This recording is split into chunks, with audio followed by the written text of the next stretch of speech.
What's up, Trojans? Got a late Giants-Dallas recap for you. I know I've been all over the place so far this season with the videos, but, I wanted to get this one out so I could separate the two games. Didn't want to wait like I did last time. So, Giants-Dallas, Thursday Night Football, prime time. The Giants just couldn't get it done. As much as I'd love to blame the refs because they made some very, very bad calls, especially the Daniel Bellinger one where he is clearly face masked, but they call the face mask against him instead, which just blows my mind that can happen in the NFL. There was another flag. The Giants gave up a touchdown, so Dallas scored a touchdown, and there was a holding penalty called on Dallas that they ultimately picked the flag up on, and they never really showed a review of it or anything, so that was confusing to me. I feel like there needs to be some sort of independent review of all potential and called penalties of referees, just so someone else could pick up very blatant ones, and then someone could fix, mistakes. I have no idea if there was a hold on that play or not, because they didn't replay it, but I just would have liked to see that for myself. Why was that not replayed? I don't know why that's not a broadcast rule as well, that all penalties get a replay so the audience can see why the flag was thrown. There's so many crucial penalties that they don't even try to show. It's so weird to me. Anyway, aside from that, Giants had so many opportunities to get back into this game and just couldn't. All they could do was kick field goals. They had somewhat of an offense, but field goal after field goal after field goal, and no one getting in the end zone. The Giants desperately needed one full touchdown drive and just couldn't get it. And at the end of the game, when they had a chance at a drive, had some crucial drops, and that cost them the game. And again, much like the Washington game, the game should have been won earlier. The defense kept the offense in the game, and the offense needed to pull through. The Washington game, Giants were getting touchdowns, but they needed just an extra field goal or something, or a couple extra points in that Washington game.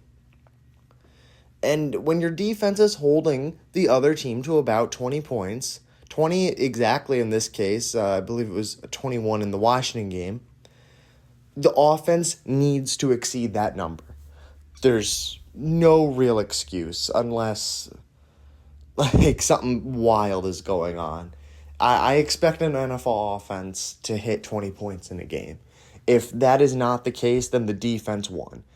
And the Giants offense really needed to get a win for themselves, especially with how well they were moving the ball. All those field goals, we had the backup kicker in too, so I'm sure Dable would have been nervous about going for 55-yard field goals. Didn't even have to, really. If I remember correctly, they're all 30, 40-yard field goals. Easy enough. The offense was mostly doing its job. They just couldn't get in the end zone. And that's where it really falls on the quarterback. You got to do something. You got to excel. You got to be the guy to push the team over the top. And what's crazy is not even with much better quarterback play or really even just a couple extra catches by wide receivers, the Giants are 3-1 instead of 1-3. That's how close 2 games for the Giants were. The Giants really should have beat Washington or Dallas and really could have beaten both of those teams. But 1-3 instead of at least 2-2 the way the Giants should be. Again, I don't really blame the defense that much. Could have gotten more pressure on Dak Prescott, but Kayvon Thibodeau did get a very nice sack in there, so happy about that. And then, the backup kicker did well enough. Just very underwhelming performance by the Giants. It's just one of those things that I expected more or nothing. I expected the Giants to come out and win, or I expected them to come out and just get wrecked. I didn't really foresee this in-between. Or if I did foresee the in-between, I thought it would be more exciting of a game. It was honestly kind of boring. But that's Giants-Dallas. Always a weird set of games between these two teams. I mean, going back to last season, had the 0-40, but then they did much better the second time. I was just looking back on my video on that. The 17-49, huge improvement over 0-40, really. But this season starting off much better, at least, so I would love to see a Dallas win, even later in the season, if this continues to go the wrong way, even if the season ends up meaning nothing. It's always good to beat division rivals. Just like the Eagles game end of last season. Feels great. So, moving on, Giants-Seahawks coming up next, and this is another just wild game. The Seahawks should beat the Giants. There's no way around that. The Seahawks are a much better team. I was looking at the stats, and the Giants aren't beating the Seahawks in any, point statistic. They have more rushing yards a game. They have more points per game. They have less points allowed per game. They have less rushing and passing yards allowed per game. Their team is just overall performing much better.